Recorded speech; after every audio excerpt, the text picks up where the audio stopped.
la palabra y el discípulo. Es el tema número 27, Juan 6, 59. Dice así: estas cosas dijo en la sinagoga, enseñando en Capernaum. Al oírlas, muchos de sus discípulos dijeron: dura es esta palabra, ¿quién la puede oír? Sabiendo Jesús en sí mismo que sus discípulos murmuraban de esto, les dijo: ¿esto les ofende? Pues ¿qué si viereis al Hijo del Hombre subir a donde estaba primero? El Espíritu es el que da vida, la carne para nada aprovecha.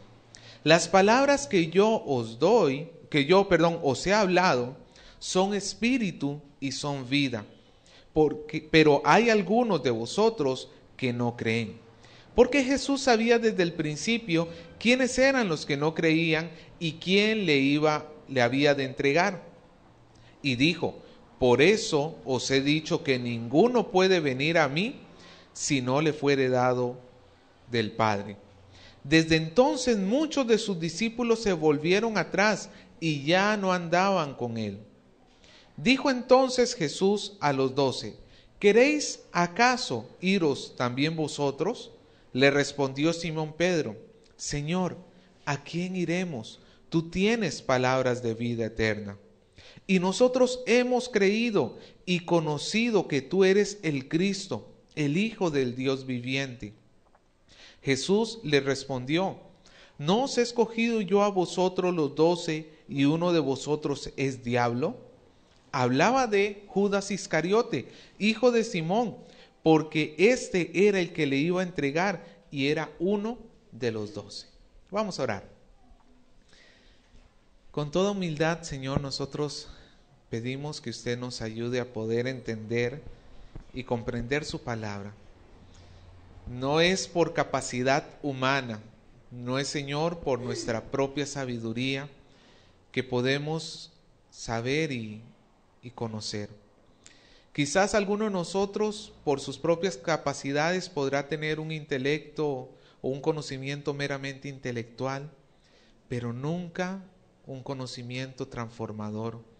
Nunca, Señor, la operación de su Espíritu por nuestra propia cuenta. Por eso le pedimos que usted nos ayude. Le queremos pedir que nos abra nuestra mente, que podamos ver lo que usted tiene que decirnos y que podamos escucharlo con nuestro corazón para ponerlo por obra. Examine hoy, Señor, nuestra vida, examínenos a cada uno de nosotros, dónde está su palabra en medio de nosotros, de manera individual y de manera colectiva como iglesia. Le pedimos su bendición para este tiempo, le pedimos su ayuda. Gracias por su bondad y su misericordia. Oramos en el nombre de Jesús. Amén. Como habíamos dicho, este mensaje lo habíamos comenzado ya desde la semana anterior. Se llama la palabra y el discípulo. Y es que estos dos términos, hermanos, son inseparables. No se puede hablar de un discípulo de Cristo separado de la palabra. Y tampoco se puede esperar que haya palabra de Cristo sin que sus discípulos se acerquen a ella. ¿Usted ha visto lo que sucede con por ejemplo, cuando hay miel y las hormigas? Donde quiera que hay algo dulce, ahí llegan las hormigas, ¿no es cierto? Algo así es la palabra, si pudiéramos ponerlo como algún tipo de semejanza, algo así la palabra de Dios y los discípulos de Dios. Donde alumbra la palabra, los discípulos se acercan. ¿Por qué? Porque es parte de nosotros. Nosotros somos discípulos de Cristo porque hemos creído en la palabra del Señor. Y esta es una verdad tan básica, tan elemental en la Biblia, que es el punto de quiebre para separar los verdaderos discípulos de los falsos discípulos de Cristo. ¿En qué se diferencia el verdadero y el falso discípulo? No es tanto en su apariencia externa, no es tanto en las costumbres que tiene, ni siquiera en que viene a la iglesia, porque como hemos visto la semana pasada, habían multitudes que estaban siguiendo a Jesús y eran, por decirlo así, sabemos que esto a Jesús no lo habían engañado, pero en la carne cualquiera que los viera lo hubiera dicho y hubiera pensado, estos son discípulos de Jesús. Pero a la hora de la hora, ¿qué hicieron? Lo abandonaron. ¿Cuál fue el punto de quiebre? ¿Qué fue lo que diferencia a los verdaderos y a los falsos discípulos? Pues la palabra de Dios. Lo vimos la semana pasada, ¿no es cierto? Lo comenzamos viendo. Cómo Jesús, los mismos discípulos de él, no los 12, sino el grupo más amplio de discípulos, comenzaron a murmurar. Esto no nos gusta, que este Jesús nos dice las cosas muy duras, que como que yo tengo que comer de su carne, y querían tener un Mesías conforme a sus pensamientos, pero rechazaban al verdadero Mesías, no querían creer la palabra de Jesús. Y esto llevó a Jesús a, por decirlo así, darles su última reprimenda en un acto de misericordia. Pero a pesar de esto, los discípulos, estos falsos discípulos dijeron, no nos interesa lo que tú nos digas. Y habíamos dicho que eso sucede cuando Dios comienza a aumentar la demanda sobre sus discípulos. Cuando llegamos a Cristo, llegamos obviamente en unas circunstancias, ¿no es cierto? Pero conforme pasa nuestra vida cristiana, comienza el proceso de santificación. Y en ese proceso de santificación, lo que sufre es nuestra parte carnal. ¿Por qué? Porque a la carne le gusta lo fácil, a la carne le gusta lo que le divierte, pero no le agrada para nada las cosas espirituales. Le gusta sentirse bien, estar cómodo. Claro, entre levantarse a las 10 de la mañana o levantarse a las 5 de la mañana, 4 de la mañana para orar, ¿cuál de las dos te jala la carne? Yo estoy seguro que muchos, si no fuera por el trabajo, se la pasarían de frente.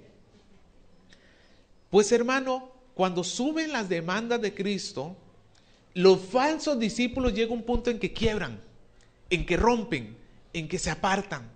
Jesús les termina exigiendo más de lo que están dispuestos ellos a hacer. La palabra de Jesús les parece dura, les parece incomprensible, no en el sentido que no la entienden, sino en el sentido que no la quieren en su corazón.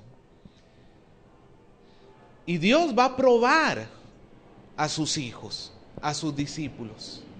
Dios a todos, hermano, a todos los que se llamen cristianos, Dios los va a probar. ¿Se acuerda de Abraham? ¿Qué fue lo que le dijo Dios a Abraham? Que lo probó. ¿Se acuerda con su hijo?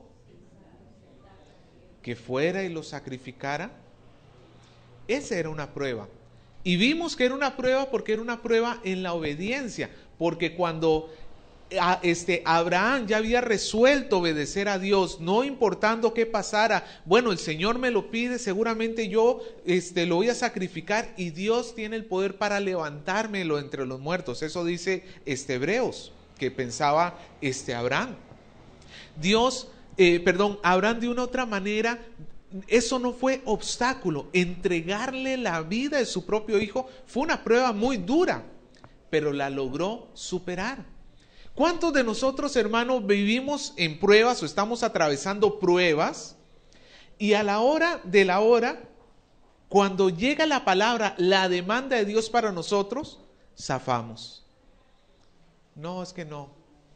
¿Cómo que no? ¿Cómo que? Ay, no.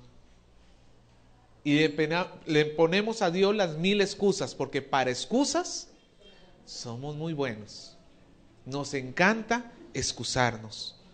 No, esto, hermano, denota una falsa fe, la verdad, o una fe muy débil. Si usted es de los que le va poniendo excusas y excusas al Señor y no hace lo que Dios le dice, hermano, comience a cuestionar y comience a criticar su propia conversión. Porque eso no son síntomas de una fe verdadera, son síntomas de una fe superficial. Y la fe superficial es temporal. Tarde o temprano, cuando llegue el punto en que Dios te pida algo que tú consideras muy caro, vas a terminar abandonando al Señor. ¿Somos verdaderos discípulos acá, hermano? Le digo una cosa. Así a simple vista podemos decir quizás sí, quizás no. Dios lo conoce. Pero nosotros podemos ir viendo nuestras propias obras para poder conocernos quiénes somos delante de Dios. La palabra de Dios es el sello distintivo de los hijos de Dios. Los hijos de Dios aman la palabra de Dios. El Salmo 119, no lo busquen, no lo vamos a leer tampoco, porque es el capítulo más largo de la Biblia. Son como 175, 179 versículos, ahorita no me acuerdo exactamente cuántos, pero es el capítulo más largo de toda la Biblia. ¿Y sabe para qué? ¿Sabe cuál es el tema principal del Salmo 119? Es una oda a la palabra de Dios. David decía, cuánto amo tu ley. No cuánto amo hacer lo que me da la gana. Ese es el problema, que nosotros amamos hacer lo que nos da la gana. Pero cuando David decía, cuánto amo tu ley, no era porque amara este libro por sí mismo, o sea, porque yo quiero mi Biblia la ando caminando para todos lados. No, no era en ese sentido. Era que él amaba lo que está escrito en ella. No se preocupen. Él amaba lo que está escrito, la palabra de Dios. Y hermano, es un regocijo, eso es algo que no lo puedo describir con palabras. Y es algo que los verdaderos discípulos saben y tienen en sí mismo, porque el Espíritu Santo es el que nos va llevando a eso, a amar la palabra, a querer escucharla, a querer estar con ella. Y eso es lo que vamos a ver, qué sucede con el segundo grupo de personas. Ya vimos en esos versículos que el primer grupo de discípulos dijeron, chao Jesús, tu palabra no nos interesa. Pero vamos a ver qué hizo el segundo grupo de discípulos con la palabra de Dios. ¿Dónde está la palabra de Dios? En medio de sus verdaderos discípulos. Ve el versículo 67. Jesús les dijo, ¿queréis acaso iros vosotros? Vea la escena. Había toda una multitud delante de Jesús. Y de un momento a otro, aquellos que le decían ser seguidores de él, comienzan a criticar, comienzan a murmurar y al final de cuentas se terminan yendo. ¿Y con quién se queda Jesús? Posiblemente con solamente 12 personas. De un manchón, si lo quisiéramos decir en peruano, que fácil superaría, bueno, de repente era un número grandísimo de personas. No sé, imagínense ya que fueran 1000 personas. Porque eran 20,000 en la multitud, no sabemos cuántos serían verdaderamente esos discípulos. Pero imagínense un grupo de 1000 personas que te están siguiendo y de un segundo a otro vuelves a ver y ¿con quién te quedas? Con 12. Y tú eres uno de esos 12, imagínate que estás ahí. Y Jesús te vuelve a ver y te dice, ¿acaso también tú te quieres ir? ¿Qué estaba buscando Jesús con esta pregunta? ¿Qué estaba queriendo hacer Jesús al decirle a sus discípulos, a sus 12 apóstoles? ¿Acaso él no sabía ya lo que había en el corazón de ellos? Jesús lo sabía perfectamente. Si sabía que los falsos discípulos sabían lo que había en sus corazones, ¿cuánto más también de los verdaderos? Jesús no pregunta porque ignore. Jesús pregunta para que sus discípulos se cuestionen a sí mismos. A ver, acaba de abandonar a Jesús un grupo grandísimo de personas. Un grupo gigante de personas ha salido, ha abandonado a Jesús y yo estoy aquí parado delante de ese hombre y me pregunta, ¿tú qué vas a hacer? ¿Te vas a ir también? Hermano, Jesús quería que estos hombres se cuestionaran, se preguntaran, ¿por qué estaban siguiendo a Jesús? Si ellos estaban siguiendo a Jesús por moda, porque como otros están viniendo, pues yo también, como soy mono y moda comienzan igual. Como otros lo hacen, pues yo también lo hago. Si esos estaban buscando a Jesús porque querían, no sé, que Él los libertara de los opresores romanos que los estaban presionando, por decirlo así, pues Jesús ya había dicho que Él no era ese tipo de rey. También, si esa era la razón por la cual siguen a Jesús, pues salgan. Vea, hermano, que a Jesús no está interesado en que le sigan multitudes.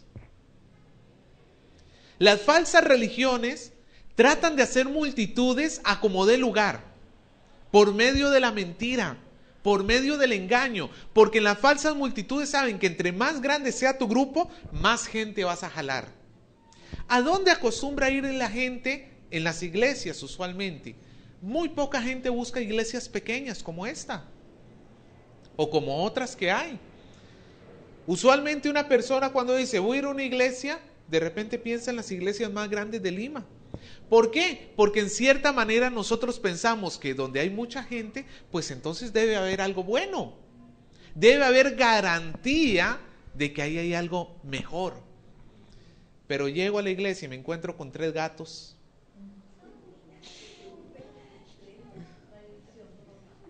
No hay unción.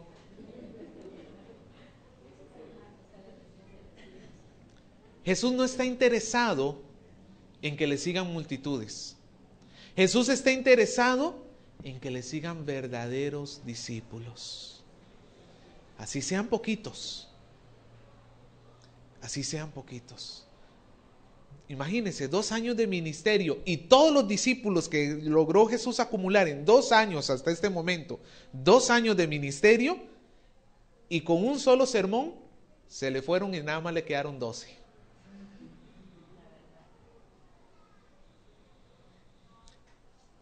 Si los discípulos, estos 12, estaban siguiendo a Jesús, tenían que pensar, bueno, ¿qué vamos a hacer nosotros? ¿Vamos a seguirlo? Después de escuchar las demandas de Jesús, que Él dijo que si no comemos de Él, que si no nos apoyamos completamente en Él para salvación, que yo ya debo dejar de abandonar la idea que yo me puedo salvar por mí mismo, que lo necesito a Él y que si no es por Él, yo nunca podré ser salvo. Que si lo sigo a Él, lo tengo que seguir con todo mi ser. ¿Voy a hacer caso a esas demandas o me parecen muy caras? Me parecen más allá de lo que yo estoy dispuesto a pagar. Y ese es el cuestionamiento que tú te tienes que hacer hoy. ¿Acaso quieres irte? ¿Sabe por qué las puertas de la iglesia la mantenemos abierta todo el servicio? Por 2 razones. Una, para que pueda ingresar todo el que quiera ingresar. Pero la segunda, para que pueda salir todo el que quiera salir. Eso suena feo, lo sé. Pero ninguno de nosotros, hermano, puede ser retenido aquí a la fuerza. Ninguno de nosotros. Porque el que se quiere ir, Jesús lo dijo, es porque, hermano, Dios no está obrando en esa persona. Ya se cansó y abandona. Jesús entonces les dice en el versículo 67, ¿quieren acaso irse ustedes? Y Pedro, para variar, como alguien diría, Pedro la voz cantante, Pedro el apresurado, hermano, este Pedro era único, porque siempre que Jesús hace una pregunta, ¿quién es el que responde? ¿Sabe por qué?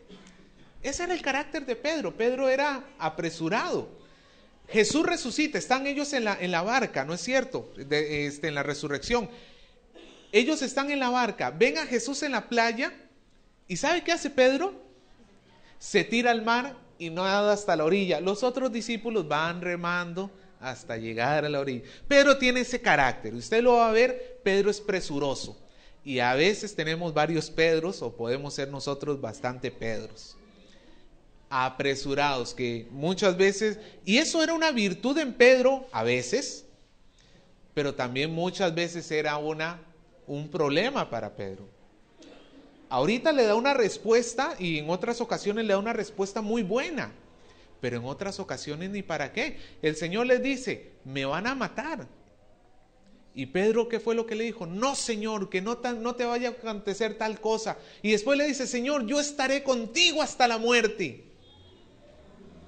¿Qué le dijo Jesús? Pedrito, antes de que cante el gallo, tú me vas a haber negado, no una ni dos, 3 veces. A veces Pedro se iba de boca. Pero en esta ocasión, hermano, él toma el papel de vocero, pero él no va a dar su propia opinión. Si usted lee las palabras de Pedro, vea lo que dice Pedro en el versículo 68. Él no dice, Señor, ¿a quién iré? Él no está hablando en voz propia nada más. Él no está hablando solamente por Pedro. Él que le dice, Señor, ¿a quién iremos? Vean la respuesta de Pedro. Señor, ¿a quién iremos? Tú tienes palabras de vida eterna. La respuesta de Pedro muestra algo que nosotros tenemos que entender. El ser humano está hecho para vivir en dependencia. Todo ser humano. Vea que Pedro, en sus propias palabras, ahí en lo que él está diciendo está implícito, que Pedro decía, si estoy contigo o estoy con otro lugar, pero yo no puedo estar solo. Esa es la voz de Pedro. Él le dice, ¿a quién iremos? Obviamente Pedro no estaba pensando que había otro lugar a dónde ir, pero también no estaba pensando en que él podía vivir solito. Nosotros, hermano, de alguna manera tenemos que unir nuestra vida a algo. A ese término de lo cual tú unes tu vida para vivir tu vida en ello, ese término en que uno liga la vida de uno a algo, es de donde viene el término religión, de religar. A lo que tú estás atando tu vida para depender de ello. A eso es lo que significa religión. Y hay religiones y religiones. Y no solamente piensa en religiones como lo que normalmente entendemos, qué sé yo, católicos, mormones, testigos de... No, religión, hermano, puede ser un culto también al yo. Yo quiero vivir para satisfacerme a mí mismo. Vivo de mi apariencia y por eso me tomo selfies a cada rato. Y mostrando los músculos, ¿no es cierto? Y tratando de ponerme en posiciones sexys y que la gente cuando vea me diga, wow. Eso es una religión, un culto al yo que vivimos en esta época. Los centros comerciales son grandes templos. Es cierto, no quiero satanizar el centro comercial. No es que si usted pone un pie en el centro comercial ya eso es satánico, no. Pero el asunto es que muchos van a los centros comerciales a rendir culto al dinero, a rendir culto al egoísmo, a rendir culto a la vanagloria, a la vanidad. Y ligan sus almas a ese tipo de culto. Pedro está diciendo, Señor, ¿qué tipo de religión puedo tener? ¿A qué puedo unir mi alma si no es a ti? Hermano, noten las palabras de los discípulos, porque como he dicho, estas palabras de Pedro eran en nombre de todos los discípulos. Señor, ¿a quién iremos? ¿A quién? Hermano, opciones para ligar nuestra alma hay millones. Pedro no estaba diciendo esto porque desconociera las otras opciones. Pedro sabía muy bien, como cualquier ser humano sabe, que hay 1000 formas, 1.000.000 de formas en las cuales tú puedes vivir esta vida. Pero Pedro sabía que todas esas opciones eran falsas. Solamente hay una verdadera y una que vale la pena ligarse. Y esa es la palabra de Jesús. ¿A quién? Y vea que Pedro junta las dos cosas, a Cristo y su palabra. Él dice, ¿a quién iremos? Obviamente, ¿cuál sería la respuesta a esa pregunta? A Jesús. Jesús como persona. Y luego su otra expresión es, solo tú tienes palabras de vida.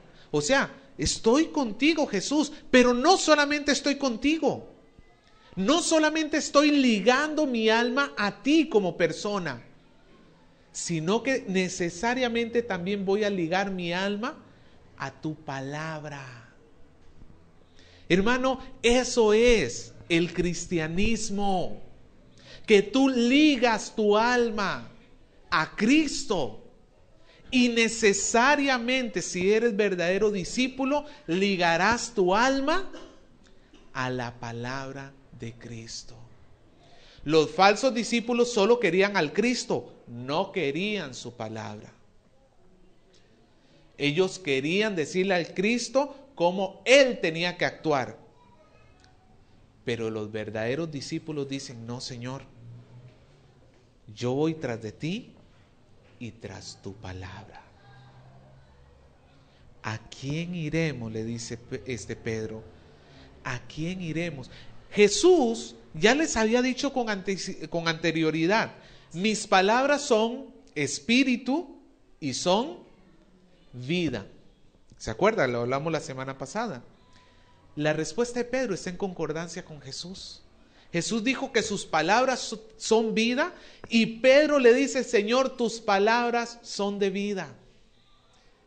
¿Ve la armonía que hay en el corazón de un verdadero discípulo? El verdadero discípulo no va cuestionando lo que Dios dice. El verdadero discípulo va aceptando lo que Dios dice. Ama la palabra de Dios. ¿Por qué? Porque ama a Dios. Jesús en Juan 14:15, Él dice, si me amáis, guardad mis mandamientos. Hay una relación muy estrecha entre amar a Cristo y amar la palabra de Cristo. A tal punto, hermano, que no se puede separar. Hay gente que se llena la boca y dice, yo amo a Dios. Yo amo a Dios. Y pretenden poderlo amar como persona, por decirlo así. Amarlo a Él.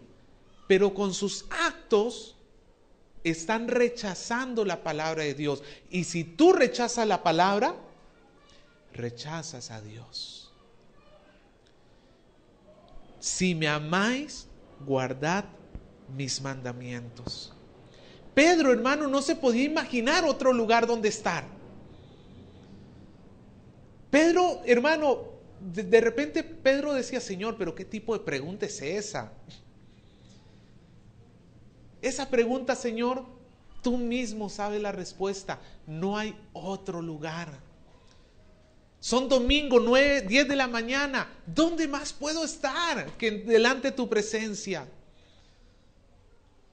Pero estoy seguro, hermanos, que algunos acá sí conocen muchos lugares donde estar mejores que estar acá. Y de repente están acá porque se los han traído de las orejas.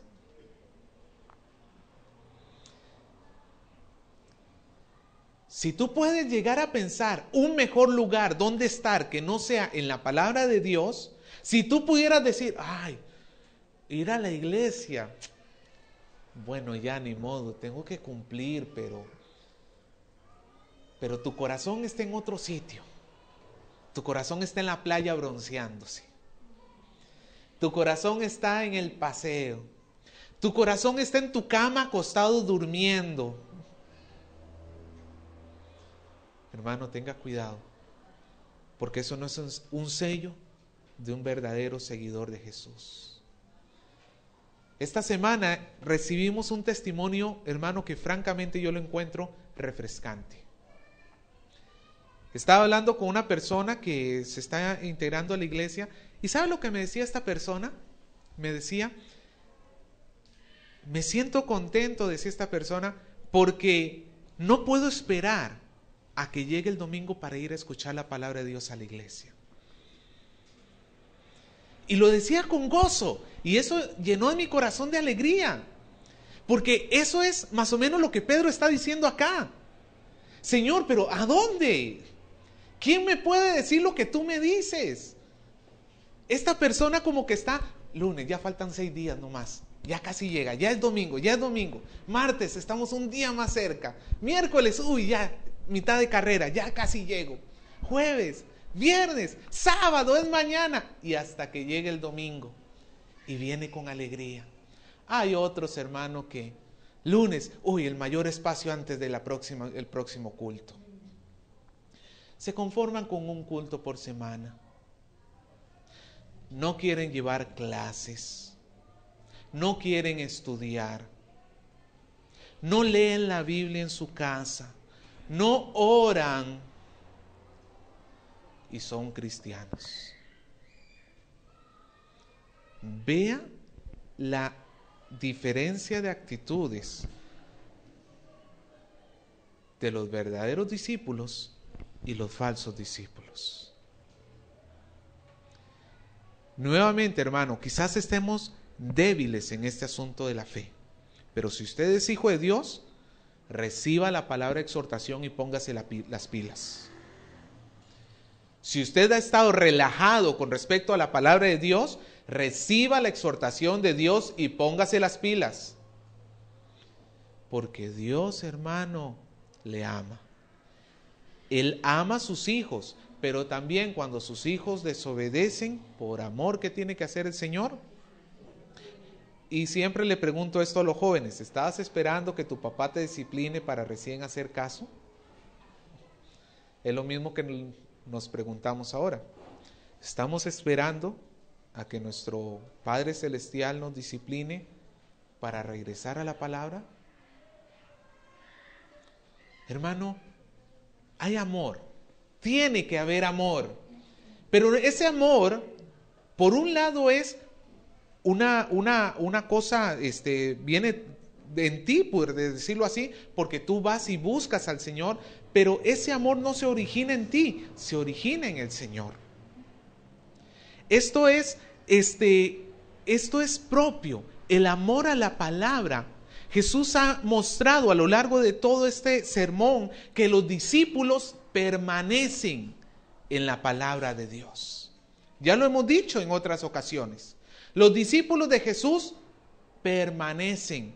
Ellos no abandonan. El primer grupo de discípulos abandonó a Jesús y con eso demostraron que ellos nunca fueron verdaderos discípulos.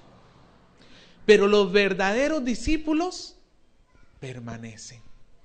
Quizás puedan estar débiles por un tiempo, pero rápidamente buscan fortalecerse en el Señor. Y alguno dirá, claro, los 12 son discípulos de Jesús, pero ¿y qué de Judas?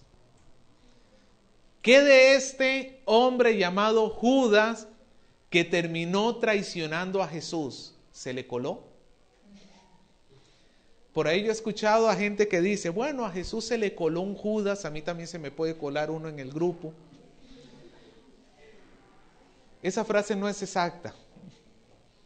A Jesús no se le coló como a nosotros se nos puede colar. Es cierto, ¿cuántos han tenido un Judas en su grupo? Ha sucedido, ¿no? Pero cuando formamos el grupo nosotros no sospechábamos de esa persona. Por eso decimos se nos coló. Porque no imaginábamos que iba a haber traición, pero llegó la traición. En el caso de Jesús no fue así. Nadie puede acusar a Jesús y decirle, tus discípulos permanecen, ¿y qué de Judas? Judas es la excepción a la regla. No, porque el mismo Jesús por eso termina diciendo en el versículo 70. Él termina diciendo, ¿no os he escogido yo a vosotros los 12? O sea, ustedes me están siguiendo porque yo los escogí. No tanto porque ustedes me hayan decidido seguir. Ahora, quiero hacer aquí un paréntesis. El escoger acá no es el escoger para salvación. ¿Cómo lo sabemos? Porque está mencionando también a Judas. Y Judas no fue escogido para salvación. ¿Judas para qué fue escogido? Para traicionar. Judas fue escogido para traición. Este escogido que tenemos acá no es un escoger para salvación, sino es un escoger, un llamado al ministerio. ¿Ok? Por eso Jesús dice, yo los escogí, ustedes están aquí. Pero a pesar de que están todos, yo sé, y esto Jesús se lo dice más de un año antes de la traición de Judas. Aquí están cerca de la Pascua, y a la Pascua siguiente, Judas traicionaría a Jesús. Un año antes, para que nadie diga que a Jesús lo agarraron desprevenido, Jesús dice, y uno de vosotros es diablo. ¿Qué expresión? Judas nunca llegó a engañar a Jesús, hermano. Con su carita de bueno, aunque en los retratos lo pintan feo y malo, pero con Judas nunca llegó a engañar a Jesús. Él desde el inicio lo dice, yo intencionalmente escogí a uno, y lo escogí porque sabía que este es un diablo. Esa es una expresión bien curiosa, muy pocas veces utilizada. Es más, es la única vez en los evangelios que se utiliza para nombrar a una persona. ¿Qué era lo que Jesús quería decir? No es que Judas era literalmente Satanás hecho hombre. No. Sino lo que estaba queriendo decir Jesús era la alianza que tenía Judas. Judas no estaba aliado, no estaba ligado a la palabra de Jesús. La religión de Judas no era Jesús y su palabra. La religión de Judas era el diablo y el pecado. ¿Por qué? ¿Cómo lo sabemos? Por todo lo que hizo después. Cómo con codicia, primero por codicia Judas siguió a Jesús. ¿Por qué? Porque en el pensamiento de Judas, él estaba queriendo un Mesías que viniera a liberarlos de los romanos. Y cuando se dio cuenta que Jesús no era ese tipo de Mesías, lo traicionó.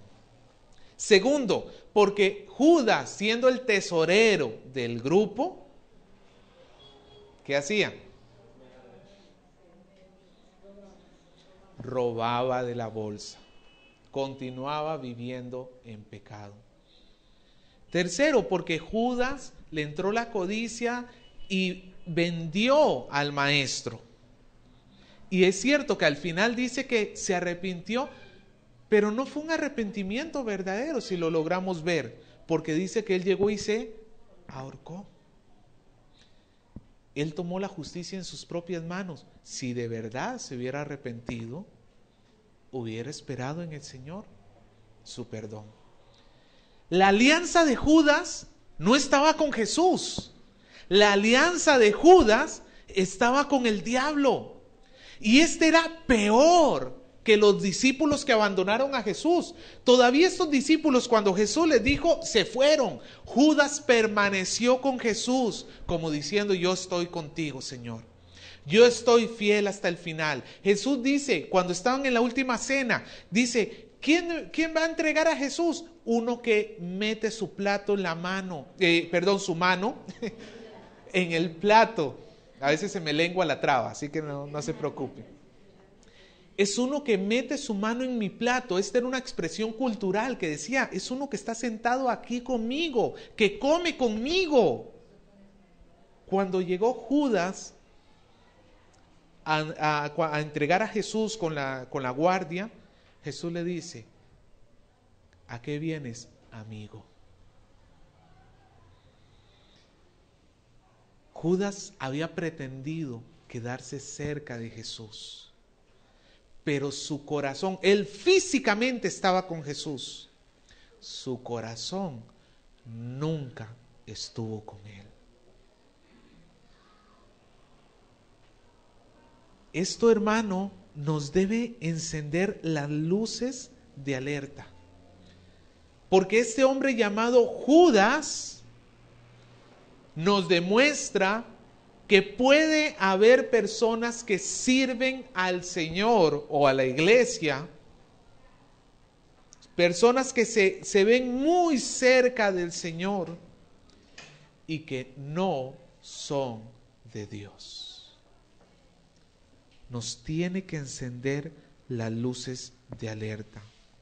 Judas es la muestra de que no todo el que sigue a Jesús es un verdadero discípulo.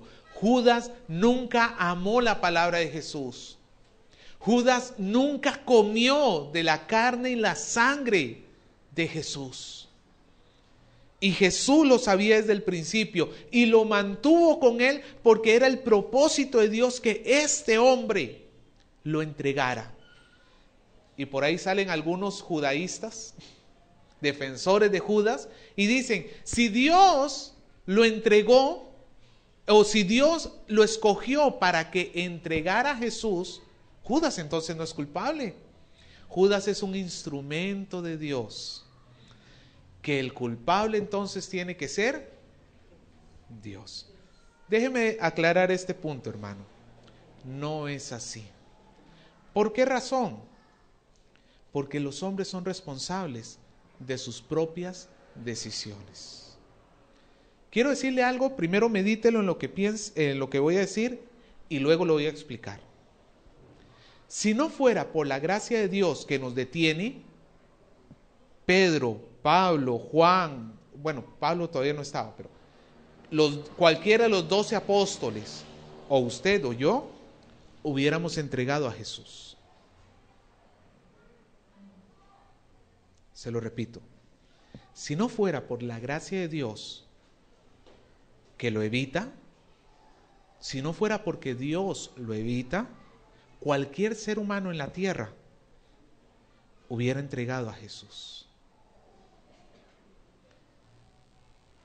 Ahora se lo voy a explicar por medio de una ilustración. Imaginémonos que están cayendo 2 pelotas del cielo. Usted estira sus 2 manos y detiene una pelota con una mano y detiene la otra pelota con la otra mano. ¿Qué es lo único que está impidiendo que esas pelotas caigan? Tú, ¿no es cierto? Si tú llegas y quitas tu mano, ¿qué va a pasar con esa pelota? Va a caer. ¿Ok? Es lo que sucedió. Toda la humanidad tiene el potencial para vender a Jesús, para traicionar a Jesús, aún tú con tu cara bonita. Pedro no respondió esto porque fuera más mejor, iba a decir, porque fuera mejor que otro en sí mismo. Pedro, a final de cuentas, era tan pecador como tú o como yo. ¿Sí o no? ¿Judas era más pecador? La respuesta es: Judas era tan pecador como tú o como yo. Toda la humanidad somos como una de esas pelotas cayendo. Y la única razón por la que no hemos entregado a Jesús, o Pedro, o Juan, o cualquiera de los otros apóstoles, no entregó a Jesús, fue porque Dios puso su mano y los detuvo. Pero en el caso de Judas, Dios había escogido que Judas lo hiciera, y entonces simplemente no puso su mano. ¿Y qué pasó con Judas? Cayó. Como la pelota cae. Dios no hizo pecar a Judas. Judas, como el resto de la humanidad, está deseoso de pecar. Simplemente que Dios no lo evitó. ¿Me dejo entender? Por tanto, la responsabilidad de quién es, del mismo hombre, de Judas.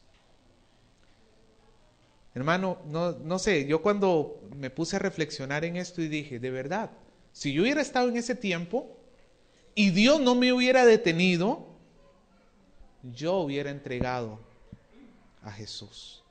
En mí está todo el mal necesario, en mí, por mí mismo, está todo el mal necesario, como lo está en Judas, como lo está en Pedro, como lo está en todos.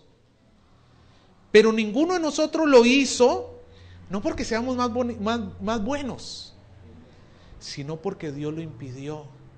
Y al único que le abrió la puerta para que continuara en su pecado, fue a Judas. Entonces Judas es el culpable de sus delitos.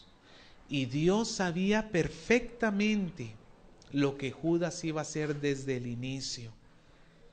Para mostrarnos también, uno, para entregar al Hijo de Dios y que el nombre del Señor fuera glorificado, porque era necesario que Él muriera, resucitara y ascendiera.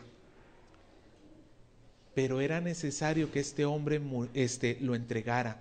Y eso también nos tiene que prender las luces de alerta, porque este hombre caminaba con Jesús. Usted sabe que los discípulos no sospecharon de Judas hasta el mismo momento en que trajo los alguaciles. No es que ellos decían, este es el traidor. Ni siquiera en la última cena. Ellos se preguntaban y decían, ¿seré yo, maestro? Si ellos hubieran sospechado que era Judas, hubiera dicho, Señor, es él. Judas los engañó hasta el último instante. Era de los 12, pero no era del Señor. Tenía un cargo en la tierra, pero no tenía una posición en los cielos. Y a ti te tiene que preocupar más que tener cargos en esta tierra. Te tiene que preocupar si de verdad tienes una posición en los cielos. Porque no son los cargos, es donde ligas tu alma. Con esto, hermanos, cerramos este capítulo número 6 de Juan, viendo en la práctica lo que Jesús predicó. Jesús predicó y mostró que solamente a través de Él y para permanecer en vida había que comer de Él. Y Jesús después mostró en la práctica el grupo que no comió de Jesús y el grupo que sí comió de Jesús. Los verdaderos discípulos, hermano, tuvieron un compromiso completo con la palabra de Dios. No parcial, completo. Ellos se dedicaron exclusivamente a ligar su alma a la palabra de Dios. Concluyo con esto, hermano. Un seguidor de Cristo es uno que en su corazón está la palabra. Sigue a Jesús lleno de fe. Ama a Jesús, ama la obra de Jesús, porque le ha impactado. Por tanto, se compromete con la palabra del Señor, la ama y permanece para siempre. Ahora, hermano, pregúntese, cada uno de ustedes, ¿soy yo en ese nivel comprometido? Si no lo soy, pídale ayuda hoy a Dios. Pídale la ayuda hoy a Dios antes que usted termine renunciando al Señor. Ahora es tiempo.